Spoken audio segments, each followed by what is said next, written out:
আমাদের কেউ যদি হঠাৎ আগুনে পুড়ে যায় সেক্ষেত্রে চিকিৎসকের কাছে নেওয়ার আগে তাৎক্ষণিকভাবে আমরা কি করতে পারি, চলুন সে বিষয়ে শুনি আজকের প্রাইমারি কেয়ার। আমরা সচরাচর যে সমস্যাটার মুখোমুখি হই, পুড়ে যাওয়া, এটা বিভিন্নভাবে হতে পারে। সাধারণত বাসা বাড়িতে আমরা আগুনে পুড়ে যাওয়াটাই বেশি দেখি। তাছাড়া গরম পানি, বিভিন্ন কেমিক্যাল, অ্যাসিড এগুলো দিয়েও বার্ন হতে পারে।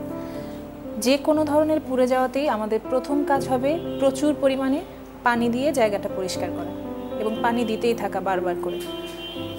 এক্ষেত্রে অপচিকিৎসা থেকে দূরে থাকতে হবে। অনেকে ডিমের কুসুম, পেস্ট, অনেক কিছু ছাই, অনেক কিছু লাগান, এগুলো থেকে অবশ্যই বিরত থাকতে হবে। প্রচুর পরিমাণে পানি দিন, তারপর নিকটস্থ হাসপাতালে বা ডাক্তারের কাছে নিয়ে যান। এক্ষেত্রে আমরা যেটা করি, রোগীকে তরল ফ্লুইড রিপ্লেসমেন্ট দেওয়ার জন্য স্যালাইন, অ্যান্টিবায়োটিক দেই, সালফাসালাজিন ক্রিম দেই। তবে এগুলো হয়তো বাসায় আপনাদের পক্ষে সম্ভব হবে না। আপনারা প্রাথমিক চিকিৎসাটা দিয়েই নিকটস্থ হাসপাতাল বা ডাক্তারের কাছে নিয়ে যাবেন।